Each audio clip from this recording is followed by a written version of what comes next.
L'autre chose qu'il faut, puis on va y répondre dans le détail, mais je veux le dire au début parce que ça fait partie des préoccupations. Est-ce que ce projet de loi-là vous enlève les droits pour ceux qui sont soit locataires ou propriétaires des roulottes ou encore qui ont une propriété sur les lieux?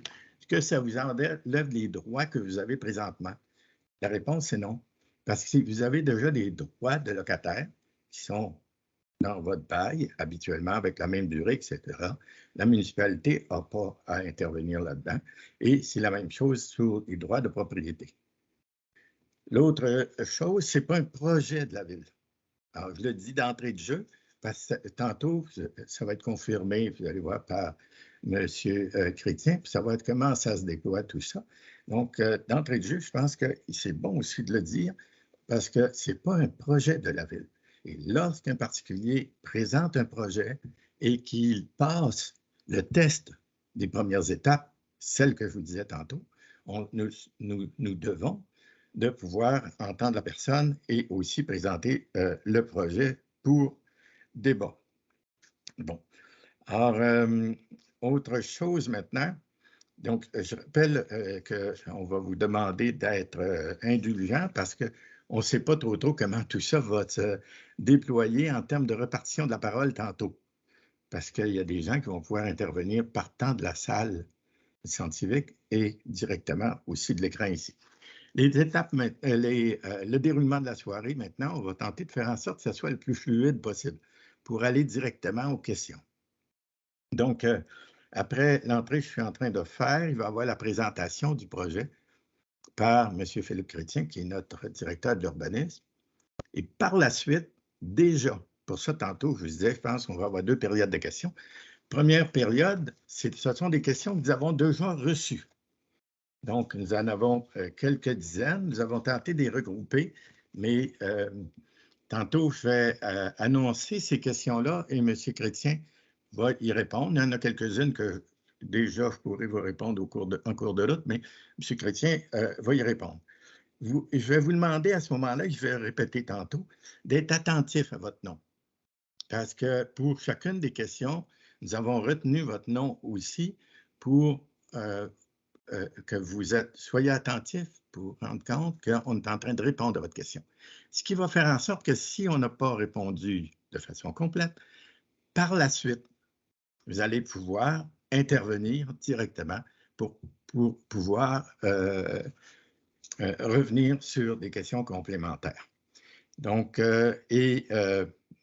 en finale, juste avant de conclure, nous allons revenir avec Mme Lefebvre, notre greffière, pour rappeler les étapes à venir, pour nous assurer que vous soyez en position de pouvoir exercer votre droit si d'aventure vous souhaitez intervenir par le registre ou ultimement demander s'il y a lieu d'avoir un référendum d'un secteur. Alors, je pense que j'ai fait le tour. J'avais pris quelques notes pour rien oublier, pour m'assurer qu'on soit tous sur la même longueur d'onde en ce qui concerne la portée de ce projet de règlement-là. Donc, et la question qui revient souvent, puis vous allez voir à l'occasion, je vais me répéter là-dessus parce que c'est une des préoccupations, est-ce que le Conseil a déjà décidé? Je rappelle, je l'ai dit autrement, le Conseil n'a pas décidé.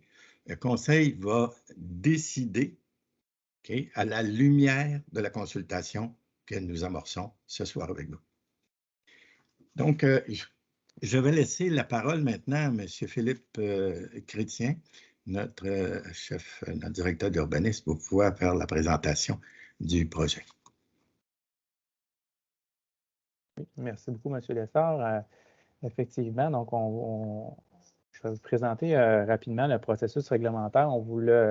On a tenté de le simplifier, le schématiser. Vous comprendrez que c'est une procédure qui est encadrée par la loi, qui est quand même relativement lourde. Donc, je ne passerai pas à travers tous les encadrés que vous voyez devant vous. J'espère que vous voyez bien à l'écran. Je sais que c'est quand même lourd comme tableau. Un peu comme M. le maire l'a dit en préambule, dans le fond, la demande origine c'est une demande citoyenne, donc qui origine donc d'un citoyen du secteur qui a déposé une demande pour modifier le règlement de zonage. Donc, c'est ce qui est prévu déjà dans nos règlements d'urbanisme. Donc, la procédure, en fait, il y a différentes façons de modifier un règlement, soit que ça provient à l'initiative de la ville ou que ça provient à l'initiative soit d'un citoyen ou d'un promoteur ou peu importe. Dans ce cas-ci, c'est un citoyen du secteur qui a fait la demande. Comme vous voyez dans la colonne là, complètement à gauche, dans le fond, la présentation, nous, on fait une première analyse, évidemment. Là, on discute avec le requérant, on va voir mieux comprendre sa demande. La demande est présentée ensuite au comité consultatif d'urbanisme qui fait une recommandation au conseil municipal. Et puis, déjà d'emblée, le conseil, dans le fond, donne son orientation si c'est plus vers une acceptation ou refus. Dans ce cas-ci, dans le fond, le conseil a signifié une espèce d'acceptation préliminaire, si je devrais dire. Suite à ça, dans le fond, il y a un avis de motion puis l'adoption d'un projet de règlement qui a été fait à la dernière assemblée du Conseil. Actuellement, donc, on est dans l'étape de la tenue de l'Assemblée publique de consultation, les petites étoiles qui va apparaître. Donc, vous voyez qu'on est quand même en début de processus, là. Il y a quand même plusieurs étapes qui sont à venir où la population aura aussi à se prononcer directement. Donc, vous voyez l'étoile où on est. Par la suite, donc, il y aura l'adoption du second projet qui est prévu selon l'échéancier au 4 avril prochain. La population pourra ensuite soumettre une demande de participation au référendum. Donc, c'est sûr qu'il y aura des avis publics qui vont suivre là, après la séance du 4 avril pour vous indiquer la procédure exacte et tous les détails, que je pourrais aussi laisser ma collègue à la fin, peut-être vous donner des détails dans l'échéancier précisément. Donc, par la suite, donc, le processus suit son cours. Évidemment, s'il y a des demandes qui sont valides, donc la tenue d'un registre, puis le conseil donc statue en cours de route à plusieurs reprises jusqu'à l'adoption finale là, du règlement en suivant cette procédure-là. Puis donc, c'est transmis à la MRC pour un avis de conformité. Donc, je vous vulgarise rapidement là, la procédure. Là. Comme je l'ai dit tantôt, c'est une procédure qui est encadrée par la loi, donc on n'a pas de flexibilité à ce niveau-là. Donc, comme je le répétais tantôt, on est quand même en début de processus. L'objectif, c'est justement de vous entendre puis de voir vos inquiétudes s'il y en a ou vos commentaires. Donc, si on va un peu plus précisément dans la demande en tant que telle, dans le fond, le secteur qui est touché, ce que vous voyez à l'écran, donc la demande provient du secteur qui est encadré en rouge à l'écran, donc la rue Fromager-Parent et la rue Richard. Donc, la demande qu'on a reçue, en fait, c'est d'ajouter un usage dans le secteur de la zone 156 là, que vous voyez à gauche de votre écran. Cette zone-là, actuellement, ce qu'on voit, en fait, à l'écran, c'est un extrait du plan de zonage qui est dans notre réglementation. Donc, vous voyez, la zone 156 comprend les rues Fromager, Parent, Richard, de la Calèche, Diligence, Berline, Carriole. J'en ai-tu oublié une? Non. Donc, dans le fond, la demande a été faite pour l'ensemble de ces zones-là. Ce qui a été convenu là, avec la recommandation du CCE également, c'est de créer une zone. Donc, ce que vous voyez à droite, c'est qu'une zone, donc une nouvelle zone dans le plan de zonage qui est la 157, qui recouperait en fait les rues, comme je disais tantôt, Fromager, Parent et Richard, pour plusieurs raisons, en fait, parce que je dirais que les terrains de ce secteur-là sont un petit peu plus grands que les autres rues, donc on trouvait intéressant peut-être de scinder la demande puis la localiser plus précisément dans ces rues-là. Puis le demandeur aussi était dans ce secteur-là en plus, donc ça répondait à la demande en même temps. Mais précisément, la demande, c'est quoi en fait? C'est l'ajout d'un usage, comme je le disais tantôt. On vous a fait un tableau aussi que vous voyez à l'écran. Donc, ce qui est dans le règlement actuellement, donc dans la colonne de gauche, donc les usages qui sont autorisés dans la grille des usages actuellement dans cette zone-là, c'est évidemment les maisons mobiles, maisons modulaires ou maisons mobiles. Il y a aussi les habitations multifamiliales de 4 à 8 logements.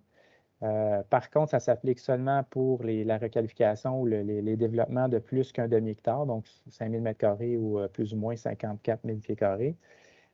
Ces usages-là de 4 à 8 logements, c'est une obligation qu'on a par la loi pour se conformer au schéma d'aménagement de la MRC et au plan métropolitain de la communauté métropolitaine. En fait, on a l'obligation d'assurer un minimum de densité dans ce secteur-là à cause de la proximité du corridor de transport de la 116, entre autres. Donc, c'est une obligation. Là, donc, c'est là depuis 2015, là, quand on s'est conformé à la réglementation de la MRC. On a été obligé de mettre en place cet usage-là. Donc, c'est déjà comme ça actuellement. Puis, ce que vous voyez dans la colonne de droite, donc c'est ce qui est proposé dans la modification réglementaire. Donc, on conserve les mêmes usages, c'est-à-dire maisons mobiles multifamiliales de 4 à 8 logements qui sont déjà autorisés. Pour le multifamilial, comme je l'ai dit, c'est pour les terrains de un demi-hectare et plus. Et puis, ce qu'on vient ajouter, ce qui est en rouge, c'est en fait, on vient ajouter l'usage unifamilial jumelé. Avec les spécificités qui sont juste en dessous, donc c'est-à-dire la superficie minimale de 240 mètres carrés, une largeur de terrain de 10 mètres et une profondeur de 24 mètres. Donc, c'est le seul, dans le fond, élément qui est ajouté dans la modification réglementaire, en plus de la modification du plan d'zonage que j'ai vu qu'on a vu sur la page précédente. Là, dans le fond, vous voyez qu'on scindait le plan d'zonage pour créer une seule zone. Donc, l'ajout, dans le fond, qui est fait, c'est l'unifamilial jumelé. Pour la zone que vous voyez, le 157, là, je peux même peut-être revenir en arrière. Donc, pour la zone qui est ici, là, la 157, donc les rues Fromager, Parent et Richard. Maintenant, une maison unifamiliale jumelée, bon, pour ceux qui sont un peu néophytes, juste pour qu'on s'entende sur les mêmes termes, en fait, c'est quoi? C'est ce qu'on appelle communément, en fait, un semi-détaché. Peut-être c'est plus commun comme terme. Donc, c'est en fait ces deux maisons unifamiliales qui sont jumelées par un mur mitoyen. Dans ce cas-ci, selon notre règlement, c'est sur au moins 50 de sa profondeur. Donc, vous voyez l'image qui est à l'écran, c'est un modèle de maison jumelée, là, juste pour qu'on se comprenne bien. Donc, ce que ça impliquerait, on vous a fait un schéma pour permettre aussi de vous imaginer un peu ce qui pourrait être autorisé à l'avenir avec la modification réglementaire. Donc, vous voyez une rue typique avec un terrain avec une maison mobile, par exemple. Donc, ce que la modification réglementaire permettrait, donc, c'est que la personne puisse enlever cette maison mobile-là et venir séparer le terrain pour créer deux habitations unifamiliales jumelées. Ce n'est pas tous les terrains de ce secteur-là qui pourront faire ça, parce qu'évidemment, il y a des terrains qui n'ont pas la superficie requise. Donc, ça leur prend, dans le fond, 2 fois 240 mètres carrés, comme je le disais tantôt. Donc, il y a plusieurs terrains qui ont cette superficie-là, mais ceux qui n'ont pas la superficie ne pourront pas séparer en deux. Ils pourront, par contre, jumeler avec une autre propriété. Si une personne, par exemple, achetait 2 propriétés une à côté de l'autre, pourrait le faire éventuellement, ce qui peut arriver, mais ça reste quand même plus marginal, à mon avis. Donc, c'est ce qui pourrait arriver, dans le fond, avec cette modification réglementaire-là. C'était l'objet de la demande citoyenne qu'on a reçue. Maintenant, dans le fond, on irait directement, je pense, M. le maire, avec la période de la consultation écrite qu'on a eu, dans le fond, 15 jours de consultation écrite qui s'est terminée le 10 mars. Donc, on a pris le temps de compléter vos questions et de rédiger des réponses. Donc, je peux vous laisser la parole, M. le maire. D'ailleurs, je pense que je vais arrêter mon partage. C'est peut-être plus pertinent. Moi, je vais me mettre du son maintenant. Merci de la présentation. Alors, la présentation venait de faire, sûrement qu'elle a répondu à un certain nombre de questions qui nous est posées, mais on va les reprendre quand même pour faire en sorte que les personnes qui ont posé ces questions-là se reconnaissent et aussi portent attention à la réponse comme telle. Le premier bloc de questions, c'est où origine la demande. Alors, on y a répondu déjà en partie en disant c'est un particulier. Donc, on va aller un petit peu plus loin parce que là, il y a ici, dans ce bloc-là, les intervenantes, c'est Mme Caroline Lemire, Mme Isabelle David, M. Sébastien Arnaud, Mme Josée Tétrault, Mme Manon Daou, M. Normand Lortie. Alors, je vous nomme parce que je ne reprendrai pas chaque fois votre nom, mais vous allez sûrement vous reconnaître dans les questions qui sont posées. Alors, la première, c'est celle qu'on vient de dire, on y a déjà répondu, c'est un particulier qui a fait la demande. Est-ce une question très habile aussi qui est posée, est-ce que la Ville peut avoir un intérêt caché pour pouvoir octroyer la permission, par exemple, ou la modification du zonage? D'aucune façon. Alors, le politique et l'administratif, c'est séparé. C'est pourquoi vous avez vu que tout part de l'administratif pour être sûr que tout soit selon les règles qui nous sont imposées, les règles réglementaires qui nous sont imposées. Et la décision politique, en fait, ultimement, revient au Conseil à la lumière de la consultation qu'on fait. Alors, dans tout le processus qu'on a dit tantôt, on ne reprendra pas tout le processus comme tel. Donc, l'autre question, toujours par le même groupe, puis bon, dans ce cas-ci, c'est Mme Daou. Alors, les modifications de zonage touchaient une seule propriété. Pourquoi modifier le zonage de la rue des Fromagers, de la rue Parent et de la rue Ménard, étant donné qu'il y a une seule demande pour une maison jumelée? Vous y avez répondu en partie, peut-être revenir là-dessus. Oui, ben en fait, c'est une excellente question. En fait, c'est sûr qu'au niveau de la réglementation, de la loi sur l'aménagement et l'urbanisme, on ne peut pas faire un zonage, du spot zoning qu'on appelle en anglais ou en français un zonage parcellaire pour une seule propriété. En fait, à moins d'exceptions, c'est dans des cas très particuliers, mais donc la loi ne nous permet pas de faire ça. Donc, évidemment, il faut faire une modification de zonage pour un secteur, pour une rue, pour, en fait, notre territoire est séparé en zones dans notre plan de zonage. Dans ce cas-ci, particulièrement, on a fait le choix de venir scinder la zone 156 pour justement pour pas que ça s'applique à l'ensemble de la zone, parce que la zone était quand même relativement grande. Puis comme je l'ai expliqué un peu tantôt, les rues Fromager, Parent et Richard ont une configuration qui est un peu différente des rues Diligence, la Carriole, la Berline, etc. Par la grandeur des terrains, l'orientation des terrains aussi, qui est différente. Donc, c'est pour ça qu'on est venu créer une nouvelle zone. Donc, on ne pouvait pas appliquer malheureusement la modification de zonage seulement, par exemple, au terrain du citoyen qui a fait la demande. Merci. Donc, je veux aussi qu'on mette une chose au clair. La seule rencontre, je dirais, ou encore initiative dans le processus de consultation qui est valide pour les citoyens que vous êtes, c'est la rencontre que nous faisons ce soir. Donc, les informations que nous vous transmettons ce soir, ce sont les informations qui sont effectivement conformes à tout le processus et son contenu. Deuxième chose, dans ce processus-là, semble-t-il qu'il y a eu au moins une pétition, sinon 2, qui ont été faites. Les pétitions, ça ne compte pas. On ne marche pas dans ces démarches-là. On ne tient pas compte des pétitions. Ça ne marche pas par pétition, ça marche par appréciation en fonction du cadre légal dans lequel on doit s'inscrire et la consultation dans laquelle on doit s'inscrire. L'autre question qui est posée, aussi par M. Lortie dans ce cas-ci, c'est en ce qui concerne cette pétition-là, semble-t-il, selon ce qui est allégué, c'est un employé de la ville qui aurait fait la pétition. Nous avons vérifié et ce n'est pas un employé de la ville. Alors, il faut dissiper ce malentendu-là. Ce n'est pas un employé de la ville. Alors, c'est une initiative citoyenne qui a été faite. Alors, je pense qu'on dispose de cette façon-là la question des pétitions, puis ça s'applique aussi pour les autres exercices de modification au zonage. Maintenant, dans le bloc, par exemple, les usages autorisés projetés, notamment pour les maisons mobiles, est-ce que c'est toujours autorisé? Bien sûr, c'est toujours autorisé. Alors, aussi, est-ce qu'on pense modifier, il faut lire tel quel. Nous sommes en désaccord avec une modification de zonage proposée, car dans l'éventualité d'un changement de réglementation, nous pourrions être obligés de faire modifier nos habitations en fonction du type de typologie proposée par le nouveau zonage. Je vais vous laisser répondre à ça, Monsieur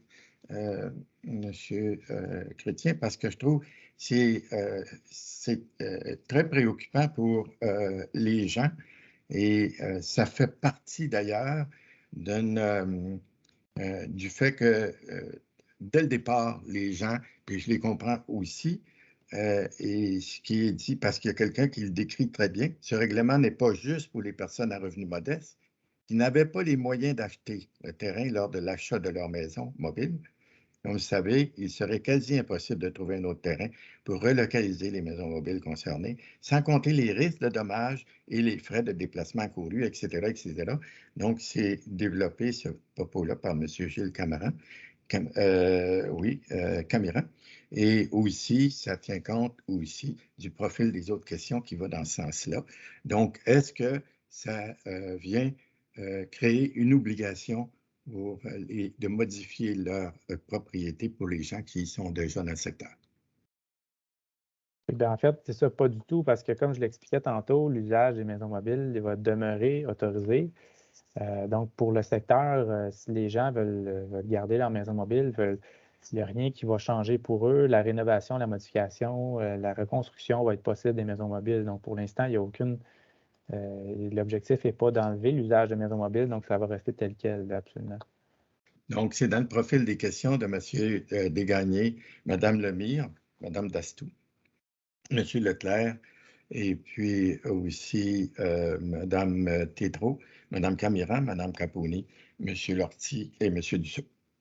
Donc, ce faisant, je pense qu'on regroupe toutes ces questions-là. Vous allez voir qu'on va un peu vite parce qu'on se retrouve à revenir sur les sujets sur lesquels on s'est déjà prononcé. Et en même temps, on veut réserver le plus de temps possible puis s'y intervenir tantôt. Mais il reste quand même plusieurs questions et sur lesquelles je vous demande toujours d'être attentif pour les personnes que j'ai nommées tantôt. Alors, est-ce que je pourrais construire un jumelé, un non jumelé, juste une unifamiliale? Non, en fait, comme vous avez vu tantôt dans le tableau, la maison unifamiliale isolée n'est pas autorisée dans le secteur. Donc, ce n'est pas l'objectif du projet de règlement. Donc, la personne ne pourrait pas, comme je le disais tantôt, faire soit une maison mobile, soit une habitation jumelée, ou le 4 à 8 logements, comme je le disais tantôt, il est seulement possible dans le cadre d'un redéveloppement de demi-hectare. Donc, non, la réponse est non. D'accord. Ici, dans le bloc expropriation, OK, M. Desgagnés, Mme Lemire, M. Arnaud ont apporté des questions se préoccupant dans ce sens-là. Est-ce qu'il s'agit d'une expropriation, une éviction camouflée par la ville? C'est-à-dire, ce que je comprends, c'est dans le processus en venir effectivement à évincer des gens pour pouvoir construire ce type de maison-là, toujours dans le même sens. Est-ce que la ville va exproprier lorsqu'il ne restera que 3 ou 4 maisons dans quelques années? Ah, la ville ne voudra plus d'eux, donc dire les maisons mobiles. Et je suis propriétaire d'un terrain avec une maison mobile sur ce terrain. J'aimerais savoir si un jour je risque de me faire exproprier parce que les maisons mobiles ne seront plus acceptées, par exemple. Alors, je les ai lus au complet, ces trois-là, parce que je trouve que c'est la base même de l'inquiétude des gens qui a valu même, je pense, un article de journal qu'on veut comment embourgeoiser le secteur. C'est pas demain la veille qu'on va embourgeoiser le secteur. C'est sûr, mais ça mérite d'avoir une réponse précise pour savoir est-ce qu'on peut éventuellement exproprier ces gens-là. Oui, ben en fait, évidemment, il n'y a aucune expropriation qui est prévue. L'usage, comme je le disais tantôt, l'usage maison mobile va toujours être autorisé. L'expropriation, de toute façon, une ville n'exproprie qu'à des fins d'utilité publique. Ce n'est pas le cas ici. Il n'y a aucun objectif d'expropriation dans ce secteur-là. C'est vraiment une ville n'exproprie pas pour mettre les gens hors de leur propriété pour de ces raisons-là. C'est vraiment pour des raisons d'utilité publique, puis ce n'est pas le cas actuellement. Il n'y a aucune demande d'expropriation de prévu. Les prochaines questions ici, c'est en ce qui concerne les sous-sols. Est-ce que les gens qui vont construire le jumelé vont avoir le droit d'avoir un sous-sol? Et si oui, est-ce que les personnes qui ont une maison mobile pourraient mettre un sous-sol derrière leur maison mobile? Alors, c'est la question qui est tout à fait légitime dans les circonstances. Oui, absolument. Ben, en fait, actuellement, avec les infrastructures qui sont en place dans ces rues-là, et en fait, la profondeur des infrastructures surtout, il n'y a aucune possibilité de faire des sous-sols à cause des possibilités de refoulement. Ça ne veut pas dire que dans le futur, un jour où les infrastructures seront refaites, ça pourra peut-être être différent dans le fond, mais pour l'instant, il n'y a aucune possibilité de faire des sous-sols dans ce secteur-là, autant, peu importe la propriété en fait. Là. OK. Ces questions sont de M. Geoffroy, de Mme Arcan, Mme Caponi, M. Arnaud, M. Dufour et Mme Chicoine. Donc, la question dont on vient de poser. Et les mêmes personnes ajoutent les questions suivantes, c'est-à-dire pas ensemble, mais ça se recoupe, là, dans le sens suivant. Est-ce que je peux avoir une unifamiliale jumelée à étage? Et l'autre question, est-ce que la construction d'un sous-sol sera permise pour les habitations unifamiliales jumelées? Je pense qu'on y a répondu tantôt. Donc, est-ce qu'on peut avoir une unifamiliale jumelée à étage? Oui, dans le fond, la modification réglementaire prévoit que les maisons unifamiliales jumelées vont être autorisées dans le 2 étages. Donc, c'est dû notamment à l'impossibilité de faire des sous-sols également. Là, si on empêche les gens, en fait, de faire des sous-sols, évidemment, les constructions vont être de plus petits gabarits. Donc, on voulait permettre le 2 étages dans le secteur, entre autres, à cause de l'impossibilité de faire des sous-sols. OK. Donc, la question, vous voyez venir, la question qui suit, est-ce que je pourrais avoir le même avantage pour ma maison modulaire? En fait, ce qui est un peu différent pour les maisons mobiles, les maisons modulaires, c'est que c'est des normes de construction qui sont différentes. Là, ça n'a pas été construit ou conçu avec le Code national du bâtiment. Donc, ça serait des vérifications à faire, mais quand on parle de sous-sol, évidemment, ce n'est pas autorisé de toute façon, là. Je pense que la question, c'était plus par rapport au sous-sol également, là. Donc, comme je le disais tantôt, les sous-sols ne sont pas autorisés, là. D'accord. Alors, un souci ici qui est manifesté par Mme Saint-Onge, c'est l'harmonisation, l'allure que ça va avoir un développement semblable.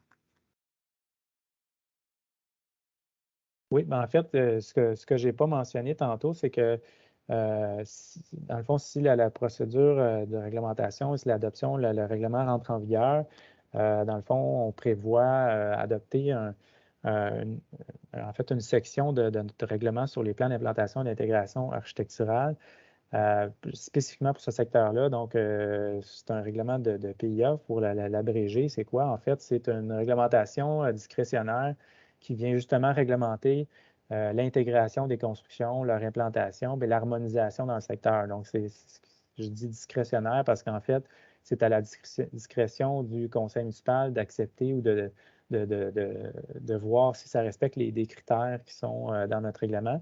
Puis chaque demande de ce type-là, avec un règlement de PIA comme ça, doit passer par le comité consultatif d'urbanisme qui fait une recommandation. Donc, le CCU fait une vérification, une analyse de chacun des dossiers de nouvelle construction, par exemple. Puis il va vérifier les critères qui sont dans notre règlement, si oui ou non ça s'harmonise bien, l'intégration est bonne, l'implantation, etc. Il fait une recommandation au conseil. Donc, le conseil prend la décision par la suite. Donc, c'est justement l'outil réglementaire le plus adapté pour s'assurer que le secteur s'harmonise avec le milieu existant, là. Merci. Monsieur Desgagnés se préoccupe aussi, à juste titre, là, à la conservation des arbres matures dans les rues concernées. Alors, de quelle façon est-ce qu'on va gérer cette situation-là? Oui, ben en fait, c'est sûr qu'il y a un souci qui est apporté à la conservation des arbres matures. Dans le fond, il n'y a aucune dérogation qui va être octroyée pour modifier des marges ou quoi que ce soit pour permettre, en fait, qui va engendrer plutôt l'abattage d'arbres matures. C'est sûr qu'on a des dispositions déjà dans notre règlement aussi qui vient réglementer l'abattage d'arbres, là. Donc on ne peut pas abattre un arbre sans raison. Donc, ça fait partie aussi des critères qui vont être intégrés au règlement de PIA. Donc, dans quand on vient mettre des critères pour l'implantation, il faudra tenir compte aussi des arbres qui sont déjà existants sur le terrain, là. D'accord. Alors, Mme Gaudreau et M. Cyr posent les deux questions suivantes. Non, la question suivante, les fossés seront-ils fermés d'une part? Et M. Lortie lui dit, en plus, le ruisseau qui se trouve au bout de mon terrain, est-ce que la ville a prévu de faire passer par des tuyaux pour pouvoir avoir plus de terrain? Oui, ben en fait, malheureusement, non. Les cours d'eau, évidemment, c'est de compétence de la MRC, puis on ne peut pas fermer canaliser des cours d'eau comme ça aujourd'hui. On ne peut plus faire ça pour des questions environnementales, évidemment. Donc, il n'y a rien qui est prévu par rapport à la canalisation ou la fermeture de ce cours d'eau-là, qui est situé là, dans les arrière-cours de cette rue. D'accord, merci. Donc, Mme Thériault, Mme Saint-Onge et Mme Dastou s'interrogent, eux, sur l'évaluation. Est-ce que ce projet-là de modification de zonage risque d'avoir un impact sur la dévalorisation de leur propriété? C'est sûr que, avec le marché de l'immobilier actuel, on assiste évidemment à une augmentation de la valeur des terrains, mais c'est certain que la modification réglementaire ne viendra pas d'évaluer les propriétés du tout, là. Au contraire, il peut peut-être y avoir même un impact positif par rapport à ça, là. Il n'y aura pas d'impact négatif sur l'évaluation des propriétés. OK. Alors, l'autre, pourquoi avez-vous apporté ce projet sans nous consulter? Ça, je l'ai expliqué au début. Dire on ne peut pas consulter avant nous-mêmes de s'être prononcé sur le projet si on l'apporte ou pas. Ça fait partie du processus. Il y a déjà des citoyens au comité de l'urbanisme qui se prononcent avec nos équipes là, de professionnels pour savoir si ça doit être apporté ou pas. Donc, je pense là-dessus, c'est déjà répondu. Donc, je ne sais pas si c'est maintenant, mais on veut savoir combien il prend de signatures pour empêcher le règlement de passer. Alors, je pense qu'on va y répondre tantôt dans le processus. Vous voulez y répondre tout de suite? En fait, c'est un peu prématuré de pouvoir répondre parce que ça dépend de quelle zone, ça dépend si on reçoit une demande valide. Donc, le calcul se fait selon le nombre de personnes habilitées de la zone, soit la zone concernée ou la zone contiguë au secteur touché. Donc, c'est un peu difficile à répondre parce que chacune des zones et le nombre de personnes habilitées est différent. Mais c'est sûr que les gens vont être informés par avis public là, au moment s'il y a une demande valide, ça va être inscrit dans l'avis public que ça prend X nombre de signatures, là. D'accord. Alors, tantôt, l'autre partie, c'est tout le déroulement du scrutin, etc. Ça fait que tantôt, ça va être répondu. On va sûrement revenir là-dessus. L'autre question, Mme Leclerc et aussi Mme Gaudreault et M. Cyr, c'est les questions suivantes qui ont trait à l'aqueduc privé à cet endroit. Qu'est-ce qui va advenir de cet aqueduc-là? Et que va-t-il advenir du réseau comme tel, qui est déjà à pleine capacité? Oui, en fait, effectivement, sur la rue Richard, il y a une conduite d'aqueduc qui est privée, qui dessert les propriétés, plusieurs propriétés sur dans la rue Richard. En fond, en 1995, les gens du secteur donc, s'étaient opposés à l'installation d'une conduite municipale. Donc, c'est pour ça que la conduite est demeurée comme telle actuellement. Donc, c'est sûr que comme la conduite n'appartient pas à la municipalité, le jour où il y aura des constructions qui devront se brancher sur cette conduite privée-là, bien, ça sera au propriétaire de la conduite de voir si la capacité est suffisante et donc ce sera à eux de l'approuver de ce niveau-là. C'est sûr que dans l'éventualité où on remplace, la ville remplace la conduite d'aqueduc existante, dans le fond, évidemment, la municipalité va mettre une conduite municipale à ce niveau-là qui va être aux frais des riverains dans le secteur, là. Pour la question que vous avez dit, pour une question de capacité, c'est sûr qu'actuellement, quand on parle d'égouts sanitaires, on est actuellement avec un plan directeur du réseau sanitaire qui est en cours, là, donc on va avoir plus de nouvelles au courant de l'été pour voir exactement c'est quoi la capacité du réseau, c'est quoi les complications s'il y en a, puis c'est quoi donc les dispositions qu'on devra tenir compte.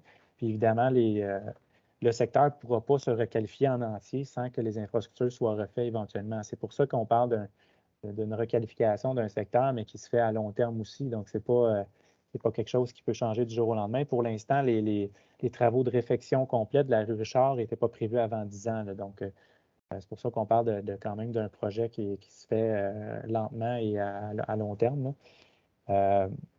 Donc, c'est sûr que le projet de redéveloppement pourrait quand même inciter la ville à intervenir plus rapidement, à remplacer les conduites s'il y a une demande plus importante, là.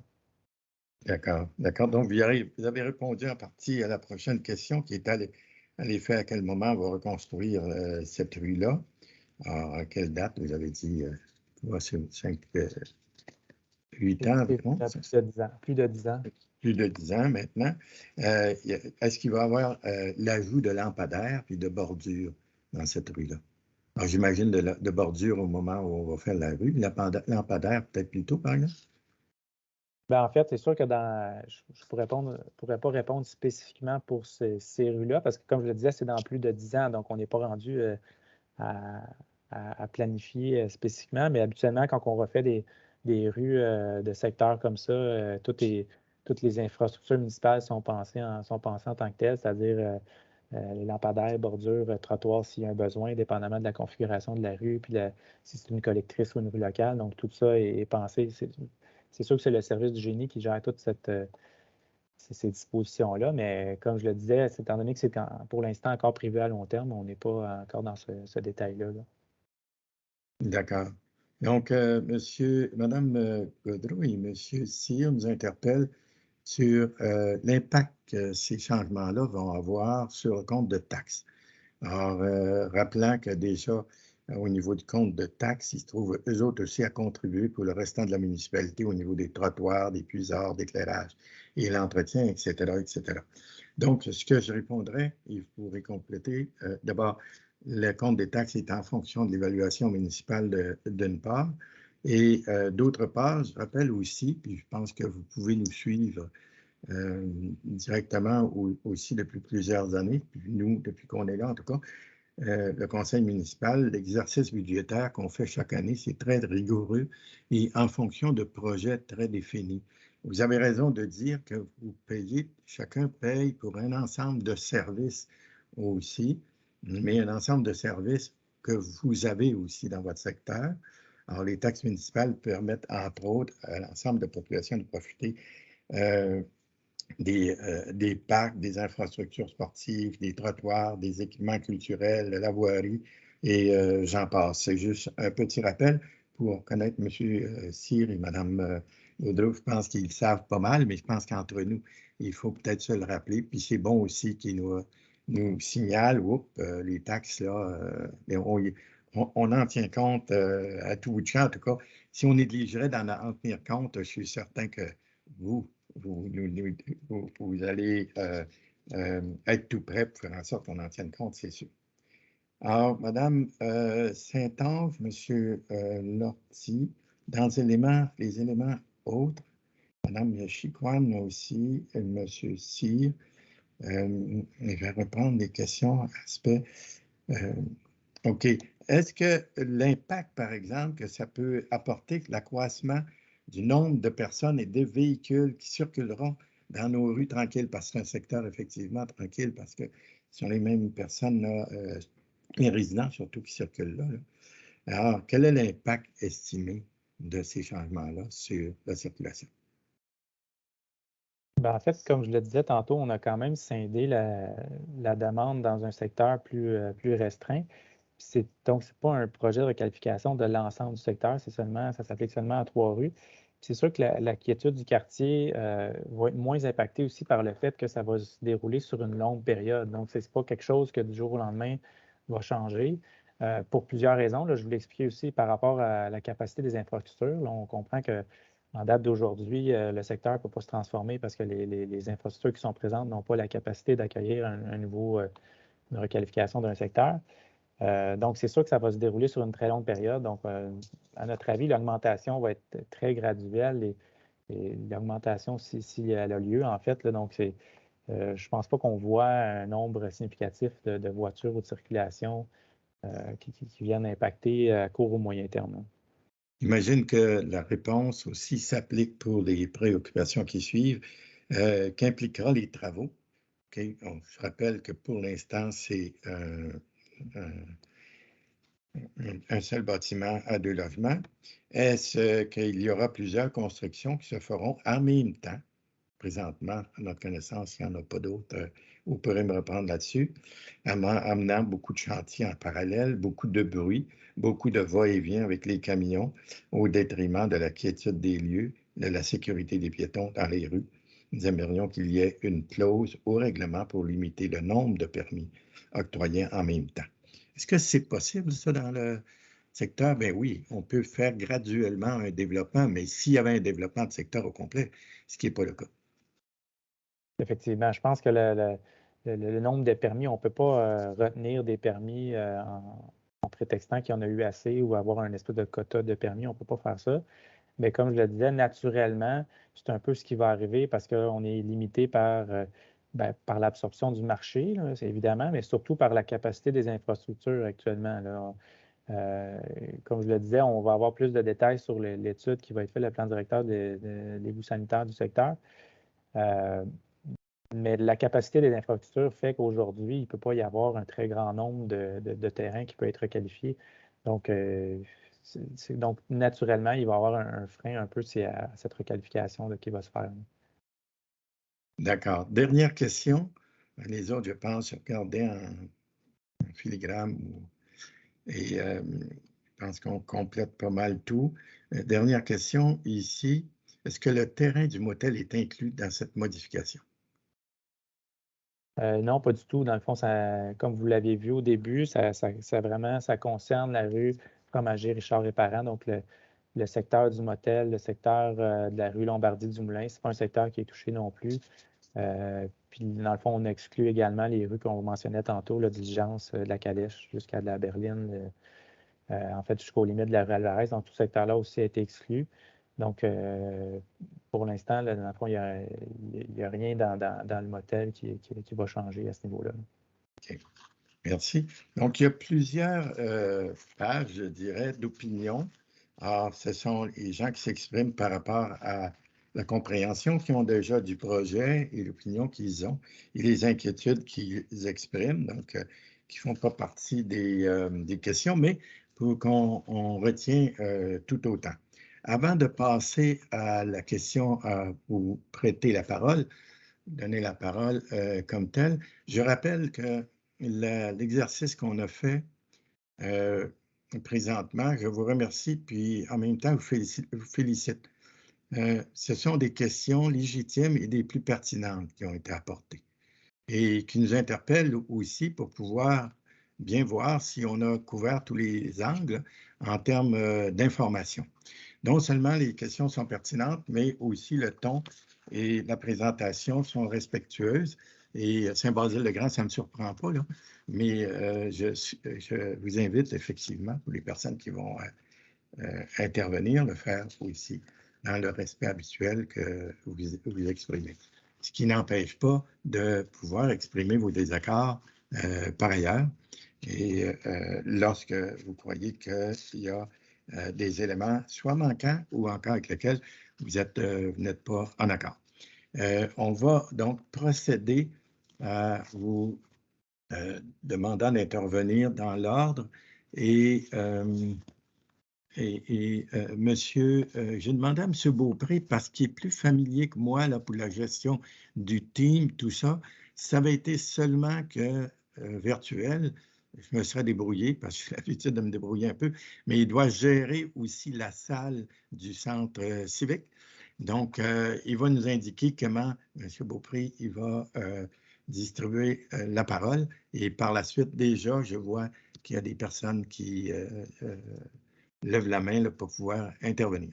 Donc, je cède la parole à M. Beaupré, puis je reviendrai ultérieurement lorsqu'on aura passé cette séquence. M. Beaupré. Merci, M. Lessard. Alors, pour question technique, si vous ne savez pas comment lever la main pour poser une question, vous allez dans le haut de votre écran, c'est marqué réaction. Vous cliquez sur réaction et vous choisissez lever la main. Moi, je vais avoir dans mon écran l'ordre dans lequel les gens ont levé la main. Pour la salle, les gens qui sont en présentiel vont devoir adresser leurs questions aux préposés qui sont là, Mme Plamondon et Mme Drouin, et eux vont nous les transmettre dans le chat. Donc, il est possible que je passe du virtuel au présentiel, dépendamment de l'ordre que ça va se produire. Alors, ce que je vais faire, quand je vais vous inviter à prendre la parole, vous activez votre micro et je vous demande évidemment de désactiver votre micro dès que vous avez terminé. Alors, on va débuter avec une première question qui est venue dans dans le chat de la rencontre où on nous demande par rapport aux fossés, la question a été posée plus tôt, et les fossés de la rue Parent, qu'est-ce qui va en arriver? Alors, M. Chrétien. Oui, ben en fait, un peu comme je le disais pour les lampadaires et les autres, les bordures, etc., c'est sûr que c'est le génie qui planifie ce genre de choses-là. La plupart des rues, en fait, on retire les fossés et on met un égout pluvial. Habituellement, c'est ce qui risque d'être fait. Par contre, vous avez vu sur d'autres rues où des fois, selon des exigences du ministère de l'Environnement pour de la rétention d'eau ou des choses comme ça, il se peut qu'il y ait des configurations particulières à certains endroits. Je ne m'avancerai pas trop là-dessus. Comme je le disais, c'est une réfection de rue qui est prévue dans plus de 10 ans. Donc, on n'est pas rendu à planifier nécessairement exactement qu'est-ce qui va être fait au niveau des lampadaires, des fossés, etc. Mais habituellement, c'est ce qui est fait. Dans le fond, c'est on retire et on met un égout pluvial à même la rue. Là. Parfait. Alors, ma première question vient de M. Hugo, un invité. Alors, M. Hugo, si vous voulez activer votre micro pour poser votre question. Bonjour, oui. On se demandait par rapport à la hauteur de 2 étages, c'est quoi la hauteur maximale de la maison jumelée qui va pouvoir être construite pour pas que ça, dans le fond, par rapport au blocage de luminosité qu'il peut y avoir sur les terrains adjacents. Là. En fait, dans notre règlement, on n'a pas de hauteur en mètres qui va être appliquée. C'est une hauteur en étage. C'est sûr que c'est encadré par le code du bâtiment, c'est-à-dire qu'un étage ne peut pas être plus qu'à 1,5 m du centre de la rue. Donc, c'est la hauteur qui pourrait être autorisée, donc 2 étages en considérant ce que je viens de dire. C'est sûr que pour la luminosité, c'est le genre de critère qui peut être intégré par contre au règlement de PIA que je mentionnais tantôt. Là, ça arrive en fait fréquemment qu'on dans des projets particuliers de construction où on exige des études d'ensoleillement pour voir justement l'impact de l'ombrage sur les propriétés voisines. Donc, je prends bonne note de votre commentaire. On pourrait l'intégrer au règlement de PIA ultérieurement, effectivement. Merci beaucoup. Merci. Maintenant, M. Stéphane Labbé.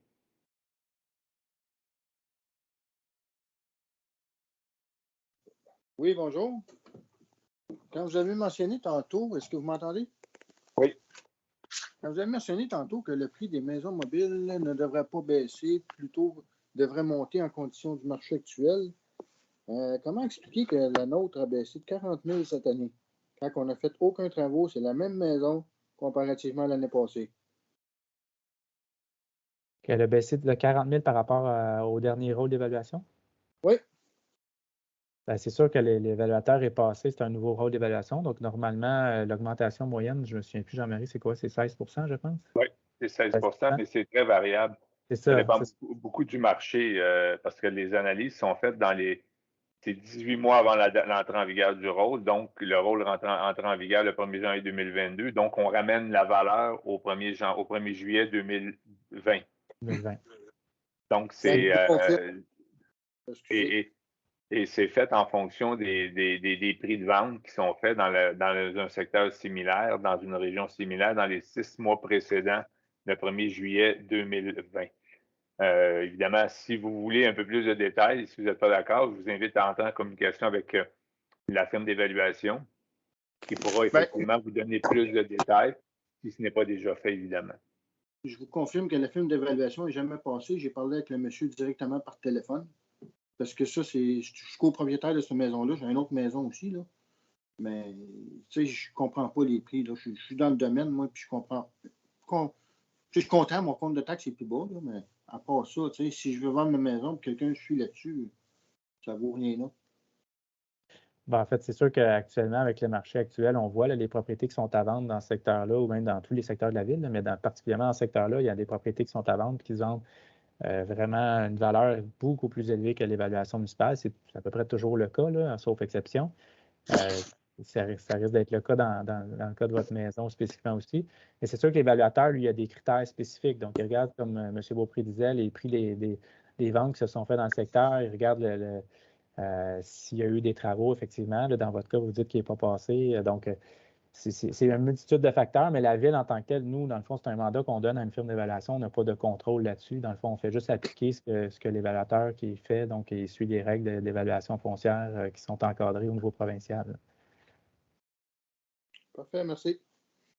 J'ai une question qui vient de la salle qui nous demande si on peut se procurer l'ordre du jour, le processus réglementaire ainsi que les tableaux montrés. Oui, ces informations-là seront disponibles sur le site web dès que possible. Les différentes informations, la présentation va être disponible pour tout le monde dès que possible, là, dans les prochains jours certains. Maintenant, j'ai une question de M. Maxime Maltais. Oui, bien bonjour, puis bienvenue tout le monde. Merci d'avoir partagé ce moment et de vous être joint à la réunion. Monsieur Chrétien, j'ai une question pour vous concernant l'augmentation de la valeur des actifs sur le marché. À combien évaluez-vous la possibilité que ce changement de zonage-là augmente la valeur du marché des propriétés dans sa forme actuelle sur le marché standard? C'est difficile à dire, honnêtement. En fait, je dirais qu'il y a des très bonnes chances que la valeur des terrains augmente. La valeur des bâtiments en tant que tel, peut-être pas, mais la valeur des terrains, effectivement, il risque d'avoir une augmentation de la valeur, mais je ne pourrais pas m'avancer à dire. Le marché est tellement particulier actuellement que la valeur augmente déjà de beaucoup, fait que donc l'impact, est-ce qu'il va être moindre que ce qu'il pourrait y avoir dans d'autres secteurs? Honnêtement, c'est difficile à dire. Peut-être même à la limite, les courtiers immobiliers ou les évaluateurs agréés pourraient mieux vous répondre là-dessus. Donc, est-ce que je me trompe, mais les citoyens qui sont présents actuellement, si le projet passe, leur propriété augmente entre 20 à 30 de la valeur actuelle? Une très bonne question. Je ne pourrais pas vous dire. Je ne pense pas qu'à l'adoption de la réglementation en tant que telle, on assiste à une augmentation si importante, à mon avis, mais c'est une opinion personnelle. Là, je ne pourrais pas. C'est une très bonne question, honnêtement. Puis c'est sûr que pour l'instant, c'est un nouveau rôle qui est appliqué depuis 2022, donc l'impact serait peut-être sur le prochain rôle également. Là. Parce que ça peut avoir un impact vraiment sur la décision des gens à voter pour ou contre le projet de loi. C'est dans leur poche directement, c'est ça, exact? Oui, je comprends. Mais comme je vous dis, j'ai un peu difficulté à vous donner une réponse exacte, par contre, sur le pourcentage d'augmentation qu'il pourrait y avoir sur les terrains. Parfait, merci beaucoup. Pour les gens dans la salle qui veulent s'exprimer, malheureusement, on nous a demandé de faire une rencontre hybride. La municipalité n'est pas équipée pour faire des rencontres hybrides parfaites, de sorte qu'il est difficile de vous permettre de vous exprimer à voix haute, parce que si on le permet, ce que ça va faire du feedback, parce que l'ordinateur va prendre le son, on va le recevoir, puis il va le retourner. Donc, ça va être. On a fait des tests cet après-midi, c'est impossible. On est désolé là, de la situation. C'est pour ça qu'on vous demande de faire vos questions auprès des deux personnes présentes afin qu'eux nous les transmettent. On aurait aimé le faire autrement. On a fait des tests, on a essayé bien des façons de faire, mais c'était impossible. Question suivante en provenance de la salle. Quel pourcentage de terrains sont présentement loués? C'est un peu difficile de répondre spécifiquement. Je dirais que la majorité des terrains, les gens sont propriétaires, parce que nous, au rôle d'évaluation, on a le nom du propriétaire, on n'a pas nécessairement l'information à savoir s'il est locataire ou propriétaire, la personne. Mais je dirais que la très grande proportion des terrains de ce secteur-là, c'est des propriétés et non en location. Question suivante. Est-ce que les rues Dumoulin et Lombardie peuvent être annexés à cette zone? S'ils peuvent être, ils ne le sont pas annexés à cette demande-là. S'ils peuvent être, ils pourraient l'être advenant une autre modification ou si, par exemple, le conseil le souhaitait, mais ce n'est pas le but actuellement. Ils ne font pas partie de la demande. C'est un peu différent également. Là, on a mis un secteur particulier pour Richard Parent et Fromager. Le secteur Lombardie-Dumoulin, ce qui est complètement différent, c'est que c'est un seul propriétaire et c'est une cinquantaine de locataires, je pense, là, les deux rues. Donc, il n'y a personne qui est propriétaire, il y a un seul propriétaire de l'ensemble du lot. Donc, c'est un peu une situation particulière. C'est pour ça qu'il est dans une zone à part également, parce que c'est une situation particulière. Parfait. Autre question qui vient de la salle. Pas une question, c'est un commentaire qui vient de la salle. Sur la rue Richard, il ne resterait que 9 terrains en location. Donc, pour la personne qui a posé la question tout à l'heure, un citoyen qui est bien informé. On le remercie d'ailleurs de l'information. J'ai plus d'autres questions. Je ne sais pas s'il y en a qui ont d'autres questions, des commentaires ou quoi que ce soit. j'accueillerai d'autres questions, soit de la salle ou en provenance du mode virtuel.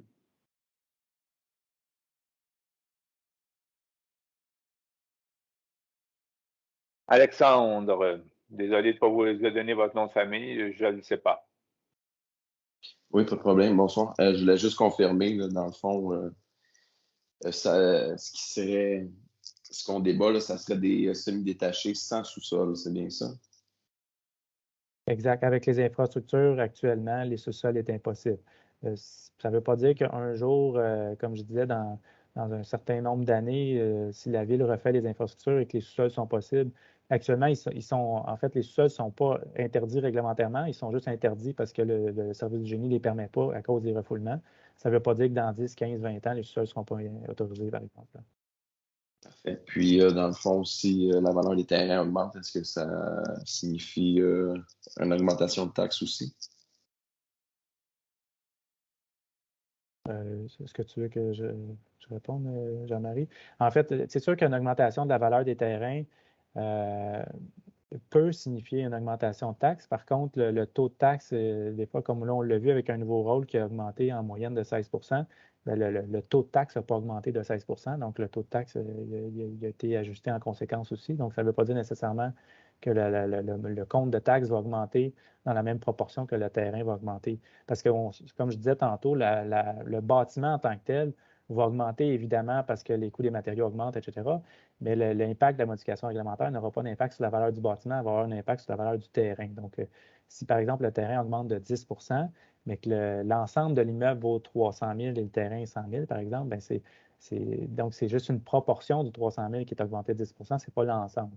Donc, ça diminue encore une fois l'impact sur le compte de taxes également. Je ne sais pas si c'est clair, là, je suis peut-être un peu technique, là, mais...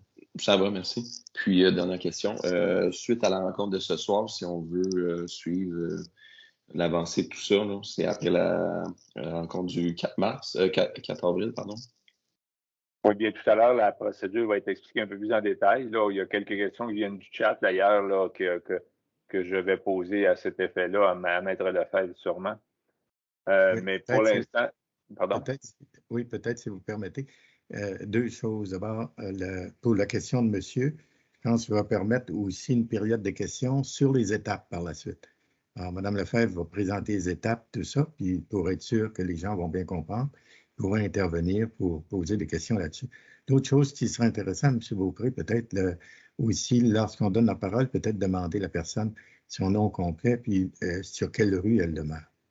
Ça, je pense que ça pourrait aussi ajouter là, au niveau des informations. Merci.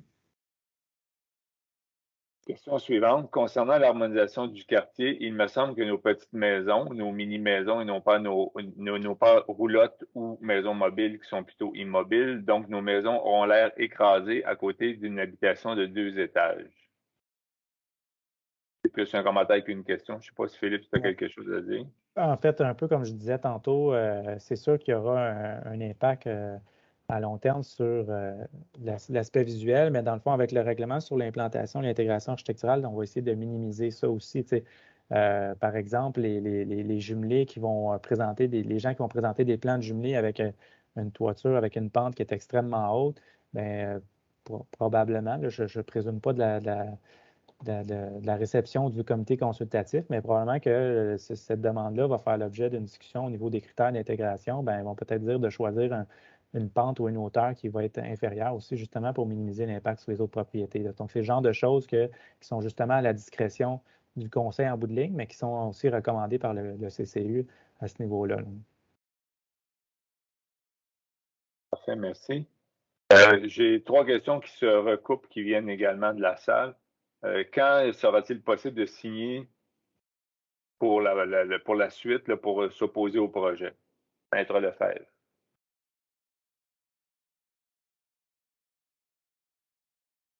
Je peux présenter à l'écran, peut-être remettre le schéma du début. Oui, bonne idée. S'il n'y a pas d'autres questions générales, je pourrais peut-être expliquer la procédure d'adoption d'un règlement. Puis après, on pourrait répondre aux questions qui demeurent à la suite de l'explication. Est-ce que ça vous convient, M. le maire? Oui, moi, tout à fait. Je pense que les dernières questions portent surtout autour de ça. Ça fait qu'on est tous bien d'y aller.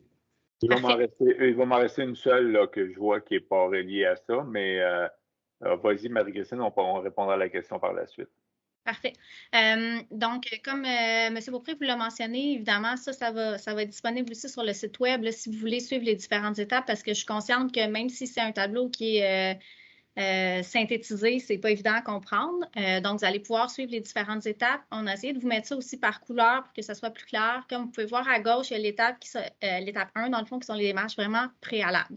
Donc, ça, c'est pas dans le cadre du processus d'adoption du règlement, ni dans le cadre du processus d'approbation référendaire. Comme vous pouvez voir en haut, la procédure réglementaire est plus large que le processus d'adoption référendaire. Donc, à la première étape, M. Chrétien vous l'a mentionné tantôt, dans le fond, c'est là qu'on reçoit la demande de modification où le citoyen, le promoteur, paye un montant et demande au comité consultatif d'urbanisme d'étudier sa demande. Le comité consultatif d'urbanisme, c'est un comité qui est consultatif, ça le dit, donc il n'est pas décisionnel. Il fait une recommandation au conseil par rapport au projet qui lui est présenté. Le conseil étudie le projet et décide si, oui ou non, ça semble être un projet intéressant. Donc, comme vous le voyez, si c'est un cas de refus, si le conseil dit non, on veut pas aller de l'avant avec la modification réglementaire, la démarche s'arrête à cet endroit-là pour le citoyen et il y a une partie là, du montant payé qui lui est remboursée. Si le conseil est d'avis qu'il s'agit d'un projet intéressant, on commence la première étape du règlement. Donc là, on est à l'étape 2, à l'étape de la consultation publique. On doit, avant que le processus d'approbation référendaire débute, donc avant même de consulter la population, il faut qu'on adopte un avis de motion et qu'on donne un avis de motion et qu'on adopte un projet de règlement. Donc, un premier projet. Dans le fond du règlement, vous allez voir là, dans le tableau, il y a 3 lectures réglementaires qui se font. On vous a mis aussi dans le tableau en vert les avis publics pour que vous soyez attentifs à l'étape où on est rendu puis que vous sachiez qu'il va y avoir un avis public qui va paraître.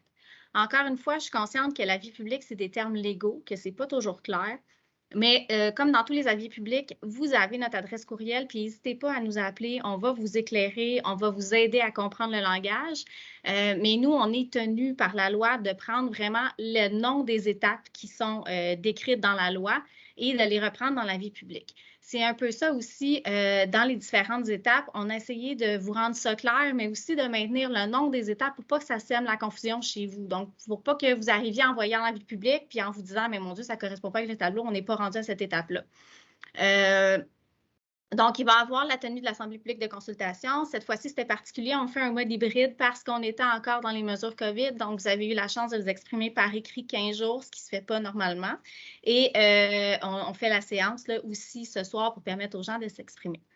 Ça, en fait, à la suite de ça, s'il y a des dispositions dans le règlement qui sont susceptibles d'approbation référendaire, quand on dit susceptibles d'approbation référendaire, ça veut dire qu'on les soumet à la population pour qu'ils puissent exprimer une opinion. Ça arrive dans certains règlements qu'il y a certaines dispositions qui le sont, d'autres ne le sont pas. Il y a des règlements qui, en entier, ne sont pas soumis aux personnes habiles à voter. Donc, c'est pour ça que vous voyez, si un règlement ne nécessite pas l'opinion ou le vote des citoyens dessus, on passe directement à l'étape 6.1 qui est son adoption.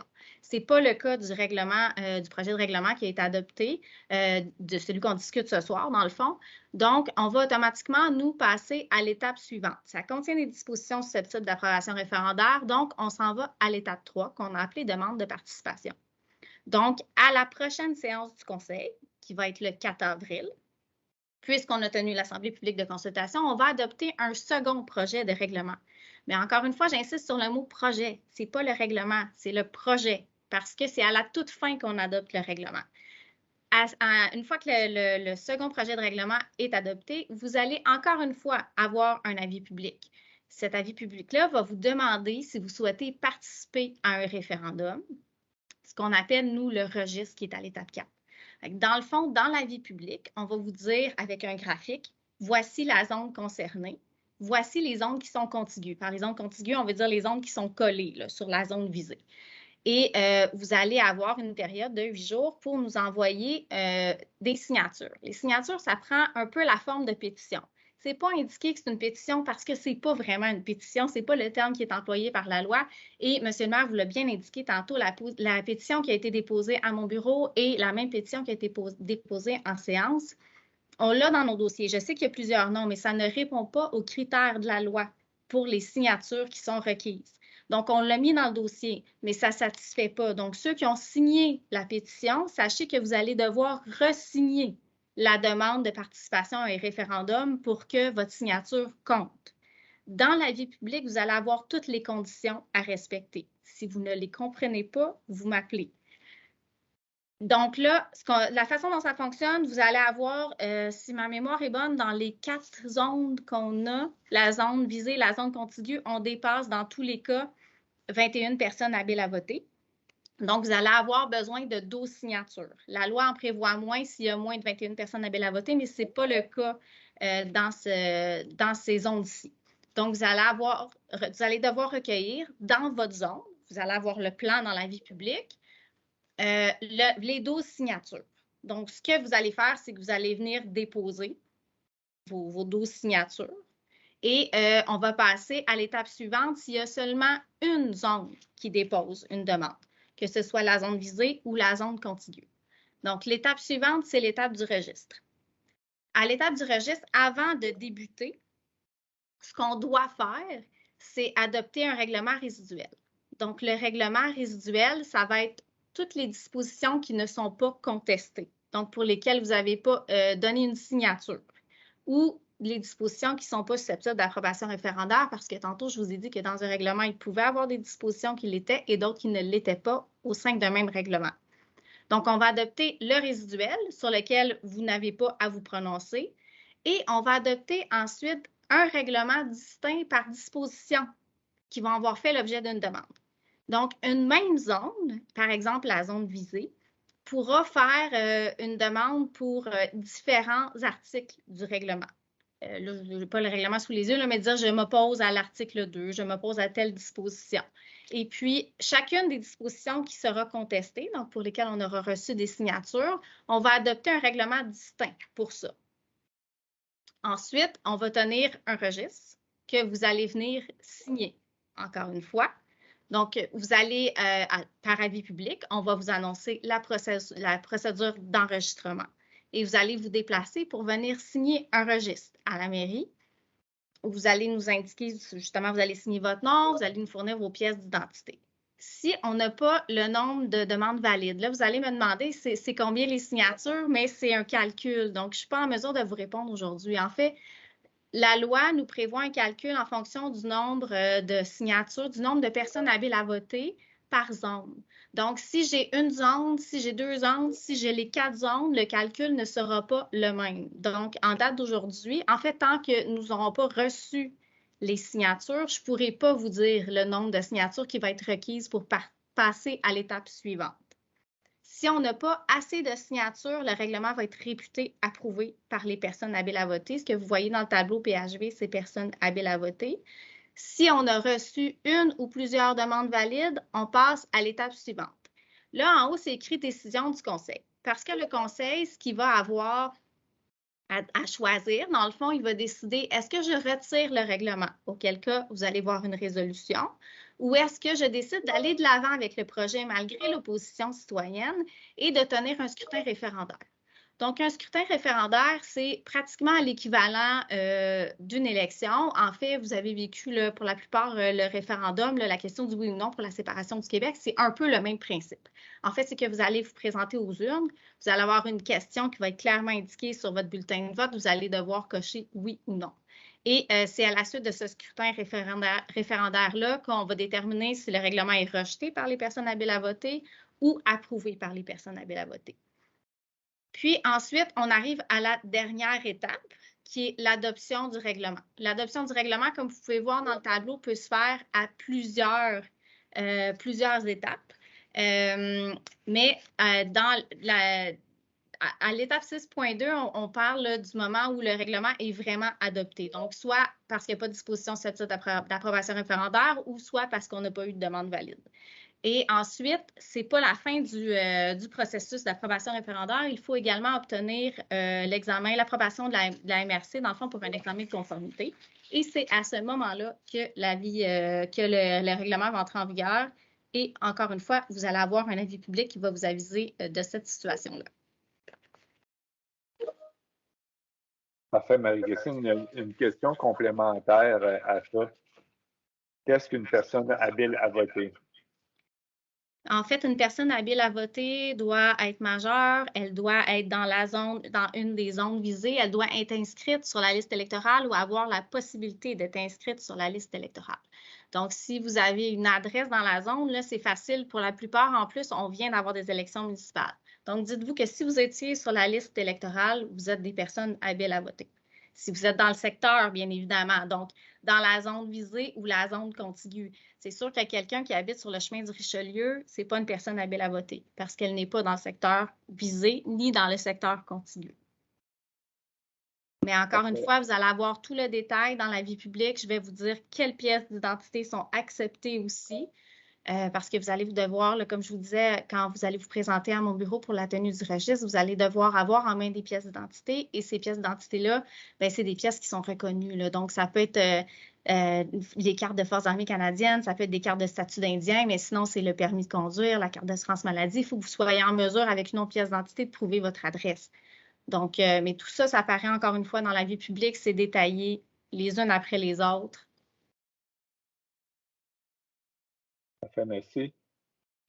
Pourquoi une pétition, je pense qu'on a répondu un peu tantôt, mais ça vaut la peine de repréciser. Pourquoi une pétition de 15 noms pour changer un zonage est acceptée et une pétition de tout le quartier ne l'est pas? En fait, c'est ça. En fait, ce n'est pas 15, comme je vous ai mentionné, ça va être 12. Je comprends votre mécontentement, mais en fait, c'est que la loi, ce n'est pas la décision de la Ville, hein, c'est vraiment la loi sur l'aménagement et l'urbanisme et la loi sur les élections et les référendums dans les municipalités qui s'appliquent. Ces deux lois-là viennent nous dicter tout le processus qu'on doit suivre et je ne peux pas recevoir, en fait, la Ville ne peut pas recevoir des signatures en dehors de la période fixée pour les recevoir. Donc, les signatures qui ont été déposées dans un premier temps ont été déposées trop tôt. Le processus d'approbation référendaire n'était pas débuté. Donc, vous avez déposé ça avant même l'étape 2. Là. Donc, ce qui fait en sorte que ce n'est pas recevable. Puis en plus, quand vous allez signer, on va avoir besoin, vous allez devoir indiquer clairement votre adresse complète et la déposer, là, en fait, au bon moment. Là. Parfait. Question suivante.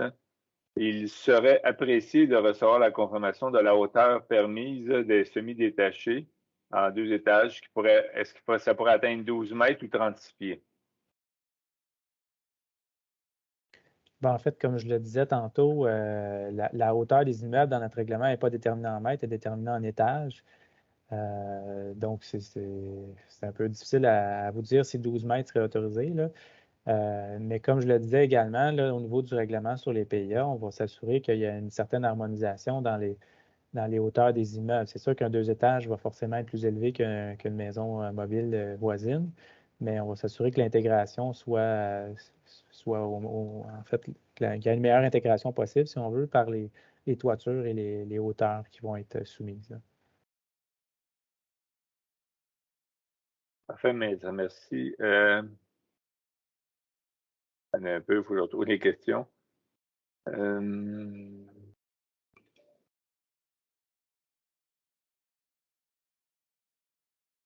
Concernant l'harmonisation du quartier, il me semble que nous... Non, ça, j'ai posé la question. Quand pourrons-nous signer? Comment se fait-il que j'ai rénové il y a 4 ans? J'ai demandé pour avoir un 2e étage, c'est ce que j'estime qui est écrit là. Et on m'a dit non, de toute façon, ce n'était pas mon intention. Mais comment se fait-il que maintenant, on peut le faire? La majorité sur ma rue ne veulent pas de 2e étage. Est-ce normal pour garder notre vue? En fait, effectivement, actuellement, étant donné que le seul usage autorisé, c'est des maisons mobiles, si j'exclus le 4 à 8 logements, comme je l'ai mentionné tantôt, les maisons mobiles ne sont pas autorisées d'avoir 2 étages. Donc là, c'est dans le projet de modification réglementaire qui viendrait autoriser 2 étages, mais actuellement, ce n'est pas autorisé. Donc, c'est tout à fait normal que ça avait été refusé à ce moment-là. Là. Si le projet est refusé, ça va être pour combien de temps? Je pense que je permettais à M. Lessard de répondre à la question. si le projet est refusé, c'est fini, là, à moins qu'on nous présente un projet qui soit différent. Mais à partir du moment où les gens se sont prononcés sur un projet spécifique, dans l'occurrence celui qu'on a devant nous, alors il faudrait difficilement que le conseil actuel revienne avec le même projet. Alors, et en même temps, je veux dire, si on avait un autre projet, c'est sûr que les échanges qu'on a présentement avec le secteur, les gens du secteur, vont déjà nous indiquer qu'est-ce qu'ils souhaitent. Parce que dans les commentaires qu'on a, on a déjà des indications. Mais à tout événement, s'il s'avérait qu'on ait un nouveau projet, c'est sûr qu'on referait tout le processus si d'aventure le Conseil verrait un potentiel pour aller d'un avant-projet. C'est sûr que tout le processus qu'on fait là, on serait tenu de le refaire pour le nouveau projet. Autre question pour vous, Joe, M. Lessard. Est-ce que la démocratie va être respectée? Bien, la démocratie, déjà, on est dans un processus démocratique. Alors, et la réponse que je viens de donner, je veux dire, ça va dans le sens de la démocratie, pour dire le résultat d'un référendum ou même d'un registre, on pourrait l'arrêter en cours de route. On va le respecter, c'est ce que je viens de dire. Si le propriétaire des terrains qui sont loués présentement vendait les terrains, les locataires seront délogés. Autrement dit, votre idée est déjà faite, notre vote ne vaut rien. Oui, mais ça, c'est une affirmation qui, moi, je me préoccupe un peu parce que, dans le sens suivant, il me semble que les propriétaires actuellement, si je suis locataire, par exemple, dans une de ces résidences-là, j'ai un bail, j'imagine qu'ils ont des baux, chacun.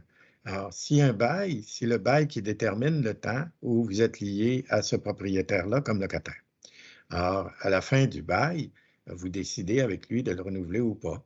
Alors, moi, c'est la compréhension des choses, à moins que vous n'ayez pas de bail. Ça, c'est une autre chose, ça m'étonnerait beaucoup. Mais c'est le bail qui va déterminer si le propriétaire, à un moment donné, puis il pourrait le faire maintenant, si même sans changement, à mon avis, alors je pense que je ne me trompe pas là-dessus, même sans changement du règlement, je veux dire, votre location est terminée, le propriétaire pourrait dire que je ne le renouvelle pas. Maintenant, sans qu'on change quoi que ce soit. Donc, ça ne change rien à la situation. La Ville estime à combien de temps pour passer à travers toutes les étapes qui ont été énumérées, Maître Lefebvre?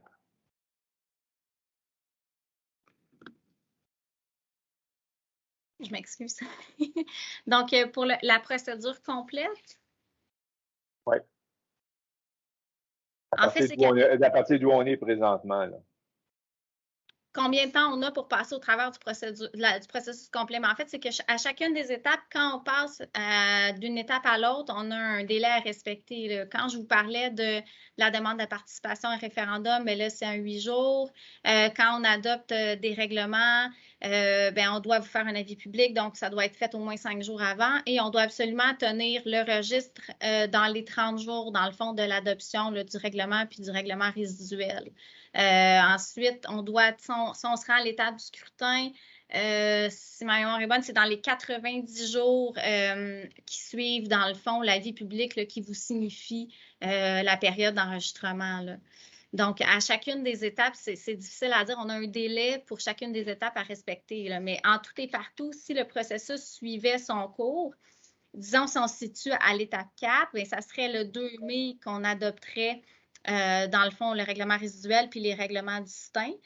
Donc, ça serait dans la semaine du 5 mai que vous verriez l'avis public là, qui vous dirait qu'on tient un registre. Puis, à la suite de ça, le Conseil prendrait sa décision. Là. Donc, si on suit chacune des étapes, c'est environ une étape par mois, disons, parce que ça prend une séance du Conseil pour passer à l'étape suivante. Merci. Question suivante. Où trouve-t-on les avis publics? Est-ce qu'on va les recevoir? Est-ce que nous recevrons des communiqués par la poste? Bien, en fait, normalement, les avis publics paraissent sur le site web et sur le babillard de la mairie. Donc, non, on n'envoie pas des communiqués par la poste pour parler des avis publics là, sur une base régulière. Par contre, si le conseil souhaitait faire des communiqués puis envoyer aux citoyens qui se sont inscrits via la liste d'envoi par courriel, ça pourrait être une possibilité aussi de le faire par communiqué, puis d'informer les citoyens qu'il y a un avis public disponible sur le site Web.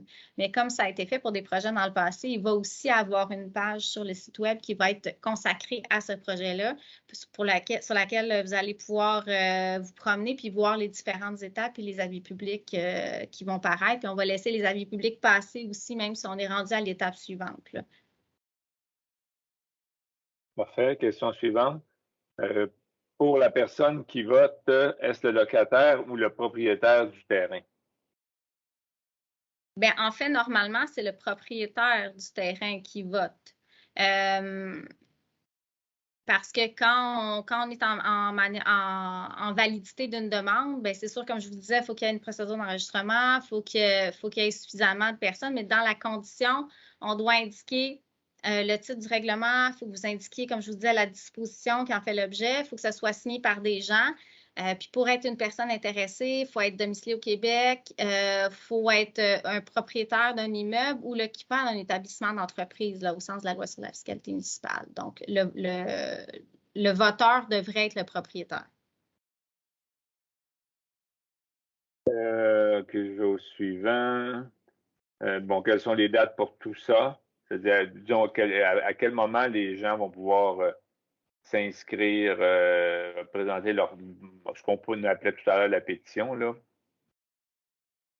Bien, en fait, après la séance du 2 mai, vous allez avoir un avis public qui risque de paraître le 5 mai. C'est la date visée. Ça se peut que ça apparaisse le 4, ça se peut que ça apparaisse le 6, mais disons aux alentours du 5 mai, c'est là que vous allez avoir l'avis public avec le détail pour la tenue du registre, qui doit se tenir au moins 5 jours après l'avis public. Puis avant ça, pour la demande de participation à un référendum, donc la pétition, si vous voulez, là, des 12 noms, ça va être après la séance du 4 avril, donc ça devrait être dans l'avis public qui devrait paraître le 7 avril. Puis vous allez avoir, là, si ça paraît le 7 avril, vous allez avoir jusqu'au 15 avril. Mais encore une fois, c'est des dates qui sont hypothétiques. Si je vous dis l'avis public paraît le 7, vous avez jusqu'au 15. S'il paraît le 8, évidemment, vous avez jusqu'au 16. Et s'il paraît la veille, vous avez une journée de moins, là. Donc, c'est dans la semaine qui suit la séance du conseil. Normalement, il y a toujours 8 jours après l'avis public pour pouvoir présenter les demandes. Exactement. Ils ont une période de 8 jours pour venir déposer leur signature. Question, ça sert à quoi d'être là ce soir? Nous voulons juste signer pour ne pas que ça se fasse. On travaille, on ne peut pas se déplacer. Monsieur Lessard, je crois. Oui, je comprends que pour d'aucuns, c'est des contraintes. Il y a un laps de temps pour pouvoir le faire.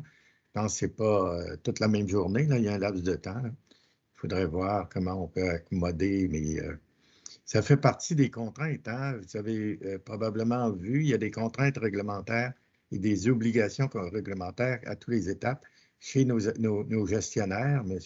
Chrétien avec son équipe. Par la suite, le conseil, vous avez vu toutes les obligations réglementaires qu'on a. Alors, c'est sûr que rendu à vous, il reste une obligation en termes réglementaires, si vous voulez vous exprimer, c'est pouvoir aller à l'endroit où vous pouvez inscrire votre nom pour vous exprimer. Alors, voilà. Voilà, j'aimerais bien vous répondre autre chose que ça, mais c'est ça, le processus réglementaire et le processus démocratique pour lequel, tantôt, on a été interpellé. Peut-être, M. Lefebvre, de venir indiquer comment les gens peuvent faire parvenir la demande valide, qui est quand même assez générale. Ce n'est pas de 8 à 4 nécessairement, là. Non, bien, en fait, au niveau des 12 signatures? Oui. OK. Ben, en fait, au niveau des 12 signatures, vous pouvez faire parvenir ça par la poste, vous pouvez venir le déposer. Oui, ça peut être envoyé de plusieurs façons, là. Nous, ce qu'on a besoin, dans le fond, de voir, c'est le nombre de signatures, c'est l'adresse, mais ça peut être déposé à n'importe quel moment au bureau. Ça peut être envoyé par la poste aussi, là, si c'est souhaité. Parfait, merci. Pour les gens qui sont dans la salle, ce serait grandement apprécié que les gens puissent s'asseoir et arrêtent de discuter parce qu'on essaie de répondre aux questions que les gens nous posent et on constate qu'il y a beaucoup de gens qui font des discussions un peu partout. Ce serait important quand même de nous permettre de répondre à l'ensemble des questions par respect pour les questions et les gens qui les posent. Merci. Question suivante. Comment se fait-il que pour une ou deux personnes, vous continuez le processus quand vous savez très bien que la pétition, les gens sont contre? On ne peut pas présumer du résultat de la consultation. Alors, il peut y avoir quelques personnes qui disent, nous, on est prêts à trancher tout de suite, puis c'est ça la volonté de tout le monde. Mais en démocratie, la volonté de tout le monde, de chacun, et de la majorité surtout, s'exprime lorsque vous allez avoir soit à remplir le registre, soit à compléter le registre, ou encore, ultimement, si vous arrivez à un référendum. Alors, c'est là. Alors, on ne peut pas présumer du résultat de vos concitoyennes et vos concitoyens de votre secteur. On ne peut pas présumer de ça. Alors, nous interpeller pour dire on pourrait trancher maintenant, c'est nous inviter à faire le contraire de ce que vous ne souhaitez pas. C'est donc dire décider à votre place. Alors, ça sera décidé à votre place. Et moi, je pense que ce n'est pas une bonne idée. Je vous invite à y repenser. Et puis, en conclusion, il y a une étape où vous êtes appelé à vous prononcer, c'est au moment du registre. Et puis, si le registre, par exemple, donne ce mandat-là pour aller en référendum, mais c'est la deuxième étape. Donc, non, et je vous invite à y repenser à votre question parce que c'est nous inviter à décider ce qui va être bon pour le secteur. Alors qu'on est dans le processus contraire. J'ajouterais, en fait, plutôt j'abonderais dans le même sens que vous, mais j'ajouterais à ce que vous venez de mentionner. Comme M. le maire l'a dit, vous avez plusieurs occasions de vous faire entendre dans le cadre du processus d'approbation référendaire. C'est pour ça, là, dans le tableau qu'on vous a mis envers les avis publics, à chaque fois que vous voyez un avis public, c'est que le citoyen est consulté. Donc, on fait appel à vous pour donner votre opinion. Et quand on débute la procédure réglementaire, je vous l'ai dit dans le tableau, il y a deux étapes, dans le fond, où le conseil prend une décision. Dans la démarche préalable, où il va dire oui, ça me semble être un bon projet ou pas.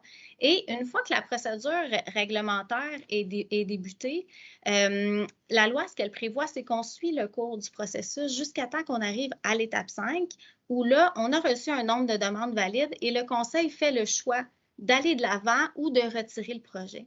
Donc, c'est vraiment à l'étape 5 où là, le conseil va dire « J'ai entendu la population à la consultation publique, au registre. » Au niveau de la demande de participation à un référendum, j'ai entendu aux 3 étapes ma population. Maintenant, je décide soit de retirer le règlement ou de poursuivre.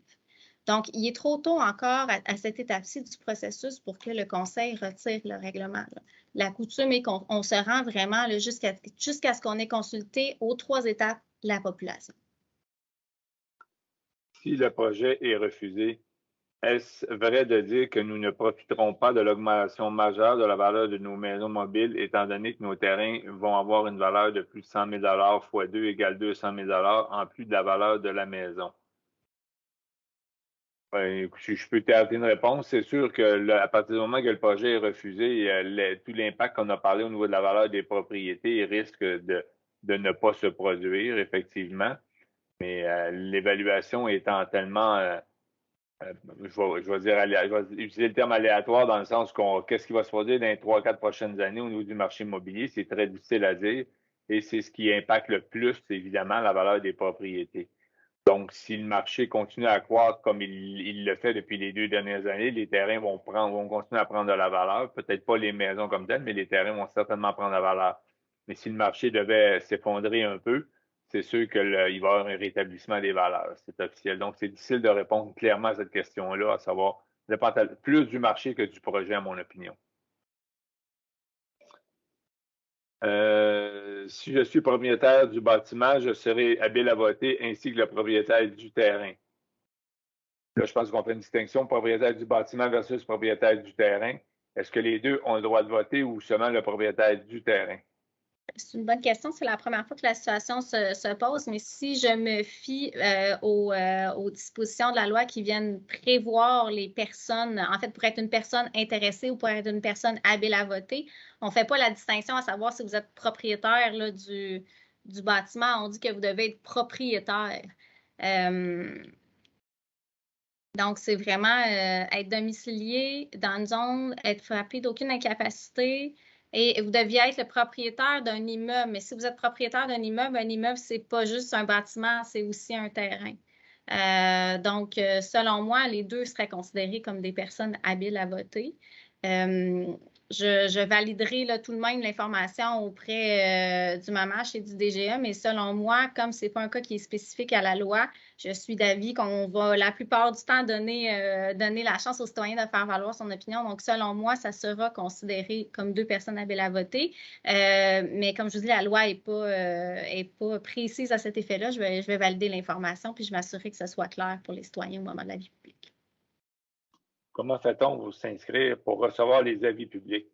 Bon, évidemment, on n'envoie pas nécessairement d'avis publics par l'inscription. Par contre, si vous allez sur le site web, vous vous inscrivez aux différents avis de la municipalité. Dans quel cas, s'il y a un avis qui est envoyé soit par texto, soit par courriel, vous pourrez le recevoir. Ce qu'on vous invite surtout à faire, c'est soit de prendre contact avec le service du greffe et de consulter les journaux et le site web de la ville. En urbanisme, Marie, je pense que les avis ne sont pas produits dans les journaux, hein? Non, exactement. Dans notre règlement qui porte sur les avis publics, il y a seulement certaines situations qui prévoient qu'on doit faire paraître l'avis dans les journaux. Et tout ce qui est règlement d'urbanisme n'y figure pas. C'est des situations comme le budget, les élections. Donc, pour les règlements d'urbanisme, vous ne verrez pas l'apparition dans le journal des versions. La question suivante. Il y a 2-3 questions qui se ressemblent. Est-ce que je peux poser un moratoire contre le projet dès ce soir pour que ça arrête ce soir? J'aurais tendance à dire que non. Là, c'est le processus légal fait en sorte qu'on doit recevoir les demandes.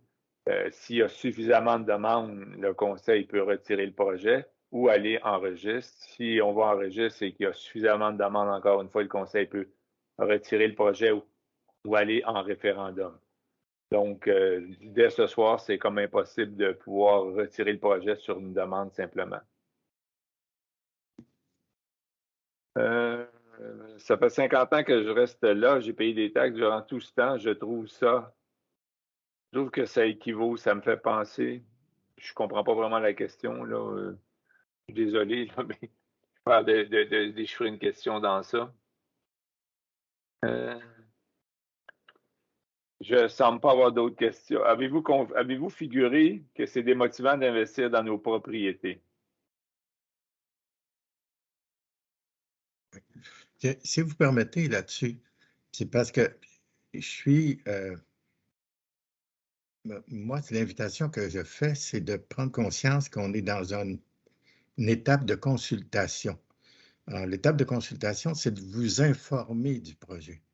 Donc, lorsqu'on nous dit on aurait dû cesser ça avant, alors qu'on doit vous consulter, alors, il me semble qu'on manque à notre devoir. Ça, c'est d'une part. Et cesser maintenant sans avoir votre opinion sur la consultation. Là aussi, le processus est en cours. Là. Moi, je pense qu'on ne doit pas s'inquiéter du processus. Ce qu'il faudrait s'inquiéter, c'est qu'on ne respecte pas le processus. Alors, respecter le processus, c'est vous permettre de vous exprimer, pas sur la base de quelques-uns dont l'opinion est tout à fait légitime et valide, mais sur la capacité de l'ensemble de s'exprimer. Alors, parmi l'ensemble, peut-être pas tout le monde qui va s'exprimer, mais au moins ceux qui s'exprimeront, c'est eux autres qui vont déterminer la route à suivre pour le conseil municipal. Et le conseil va faire ce qu'il a l'habitude de faire, c'est que lorsqu'on consulte, puis que les citoyens disent « nous, on n'en veut pas ». Okay? On va regarder sur quelle base, on n'ira pas plus loin, mais on va regarder sur quelle base, parce que si ça peut être éclairant, si on a un autre projet ultérieurement, pour dire, oups, ce projet-là, est-ce qu'on le retient? Si dans les prochains mois, on arrive avec un projet tout à fait similaire, moi, je ne peux pas présumer de la décision du Conseil, mais je pense bien que le Conseil dirait, voilà, on ne va pas de l'avant, les citoyens viennent de le rejeter. Mais je ne veux pas d'avance présumer. Et pour ça, je souhaiterais que les citoyens du secteur le fassent l'exercice jusqu'au bout. Alors, si en cours de route, on se rend compte effectivement qu'à une des étapes, c'est clair, bien là, le Conseil aura à prendre la décision. Il y a une question de précision par rapport au vote des propriétaires. Il y a quelqu'un qui demande si quelqu'un est propriétaire de 9 terrains sur la rue Richard, aura-t-il le droit de voter 9 fois? Non, c'est un vote par personne. Exact. Bon, il y a un commentaire qui nous dit « Nous consulter, tout le quartier vous dit qu'ils n'en veulent pas. » Oui, c'est la réponse que je donnais tantôt.